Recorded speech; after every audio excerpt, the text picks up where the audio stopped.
আচ্ছা আকাশ, হ্যাঁ ম্যাম বলুন।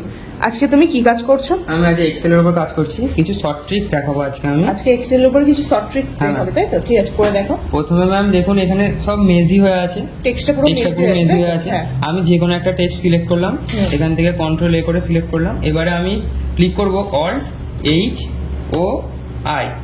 আমার এখানে কলমস গুলো উইথটা দেখতে পাচ্ছি কি হয়ে আছে, ঠিক হয়ে ঠিক আছে, হয়ে তাই তো? গেছে। এবার আমি রো এর Adjust উইথ করবো। অ্যাডজাস্ট করবো। তো হ্যাঁ, আমি ক্লিক করবো অল্ট এইচ ও এফ। আমার এখানে রো গুলো অ্যাডজাস্ট হয়ে গেল। এবার আমি এই টেক্সটটাকে বর্ডার দেবো। তো আমি ক্লিক করবো অল্ট এইচ বি এ। আমার একটা টেক্সটটা বর্ডার হয়ে গেল। আর দেখতে পাচ্ছি বর্ডার ক্রিয়েট হয়েছে। এবার আমি এটাকে টেবিলে কনভার্ট করবো। তখন আমি ক্লিক করবো কন্ট্রোল টি দিয়ে এন্টার। এটা আমার টেবিলে কনভার্ট হয়ে গেল। তাহলে আমি দেখতে পাচ্ছি এখানে কি তুমি কয়েকটা শর্ট ট্রিক্স দেখালে, তাই তো? হ্যাঁ। ঠিক আছে, ভেরি গুড। এই ধরনের শর্ট ট্রিক্স শেখার জন্য এসজি ইনস্টিটিউশন কম্পিউটার পেজকে অবশ্যই ফলো করুন। Thank you.